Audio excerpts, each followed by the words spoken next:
मनुष्य कर्म करने के लिए स्वतंत्र है।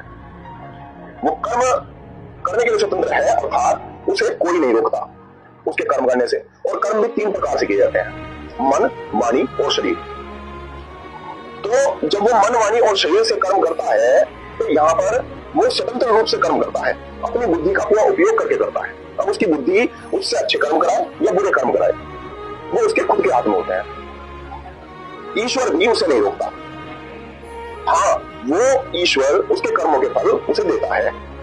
अब ये बात आती है कि मनुष्य या कोई और जानवर हमें क्यों मिलते हैं? हमें इसलिए मिलते हैं क्योंकि हम क्लेशों में पड़े होते हैं। उन कर्मों के जो संस्कार हैं हमारे चित्त के ऊपर जब अंकित होते हैं, तो उन संस्कारों के आधार पर जो क्लेश हमारे अंदर उत्पन्न होते हैं, तो उनके कारण हमें मनुष्य जन्म या कोई और जन्म मिलते हैं।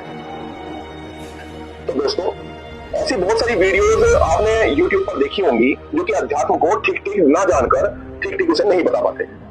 अब श्री कृष्ण भी गीता के अंदर कर्म करने को कहते हैं।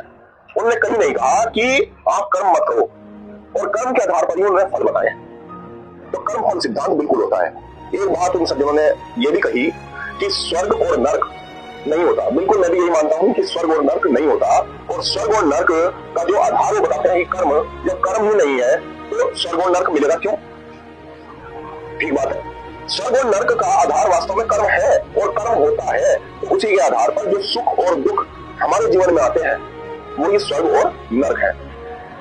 तो अगर व्यक्ति सही सही शास्त्रों को पढ़े, सही सही जाने और ठीक ठीक विधि से योग विद्या को जाने, तो वो वास्तव में इन कर्म फल सिद्धांतों को ठीक ठीक जान सकता है और अपने जीवन को उच्चतम स्थिति पर लेकर जा सकता है। ऐसा कुछ नहीं होता कि बुरे कर्मों से ही आप धन और वैभव और प्रसिद्धि ये सब आप प्राप्त कर सकते हो। आप अच्छे कर्मों के आधार पर ही इन सबको प्राप्त कर सकते हो।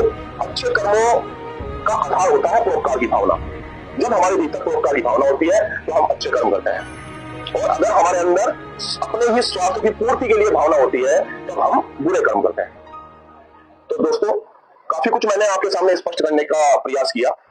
तो आप मेरी इस वीडियो को अधिक से अधिक लाइक करें, शेयर करें और मेरे इस चैनल को सब्सक्राइब भी कर दें, ताकि भविष्य में मैं आपको ऐसी और वीडियोस दे पाऊं।